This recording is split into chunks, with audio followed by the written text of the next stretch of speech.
Good afternoon, Mr. Chairman, Ranking Member Roy, distinguished members of this subcommittee. My name is George Selim. I serve as the Senior Vice President for Programs at the ADL, the Anti-Defamation League. It is indeed an honor to appear before you today to address the issue of white supremacy and the threat it poses to all of our communities. Thank you to my fellow panelists for being here today as well. In particular, I wanted to thank Susan for sharing about her daughter, Heather. I deeply admire the work you are doing, Susan, and at ADL and in communities across the country, we stand by you in your fight against the hatred that took her life. Unfortunately, in the short time since the Unite the Right rally in Charlottesville in August of 2017, white supremacist violence has continued to shatter many families across the country and across the globe. Families in Pittsburgh, in Christchurch, in Poway, and other places have been affected by this insidious form of violence. More can be done to counter this threat, and more must be done before the next inevitable tragedy. I have served at the Department of Homeland Security, the Department of Justice, and at the White House on the National Security Council. I watched the rise of ISIS and the full-throated government response to counter it.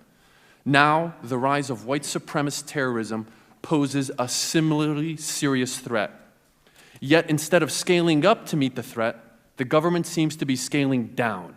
Fewer resources dedicated to preventing and countering extremism, and little transparency and accountability with respect to how the government sees the threat and what it is specifically doing to counter it. The University of Maryland START Center found that from 9/11 through 2017, 71% of Islamist-inspired extremists in the U.S. were interdicted in the planning phase of their terrorist plots. On the other hand, far-right extremists, the inverse is the case. Nearly 71% managed to successfully commit their acts of violence. And so the question before us, as you noted, Mr. Chairman, is why? It is paramount to counter extremism in all its forms. At this time today, white supremacist extremism warrants far greater attention than it currently receives.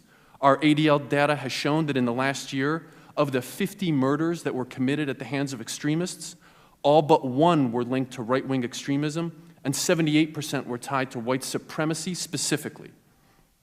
Last year was the deadliest year for the Jewish community and the third highest on record for anti-Semitic incidents in the United States. This form of hate targets not only Jews, African Americans, Muslims, non-white immigrants, and the LGBTQ community as well. The data is clear. The white supremacist threat in the United States is at disturbingly high levels, and we must work together now to ensure that the worst is not yet to come. Like other forms of extremism, white supremacists seek to spread their ideology. Most believe in a conspiracy theory that the white race, as Susan noted, is in danger of extinction due to the rising number of non-whites who are, quote, controlled and manipulated by Jews, and that their imminent action is needed in their view to, quote, save the white race. Then they convince other adherents that they must act immediately to counter that perceived threat, which manifests itself in the form of hate and violence. Not only do white supremacist extremists spread this propaganda through flyers and banners and events, but on the internet, on social media as well, ranging from mainstream platforms like Gab and 8chan, where they are proselytizing and conspiring and are less scrutinized in many instances at the public eye. Today's propaganda is tomorrow's hate and violence in our communities. More can and must be done to counter this threat and prevent it from getting worse. Instead of increasing intelligence into the domestic terrorist threats, the Department of Homeland Security has discontinued prevention grants entirely and has sharply reduced the number of terrorism prevention staff. The FBI, in its own testimony last week, admitted to having fewer resources to counter domestic terrorism than international terrorism.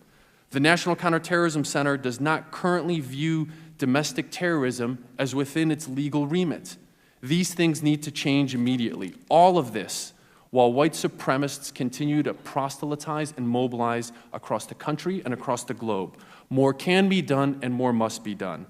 ADL urges swift and comprehensive action to counter the threat of white supremacy specifically.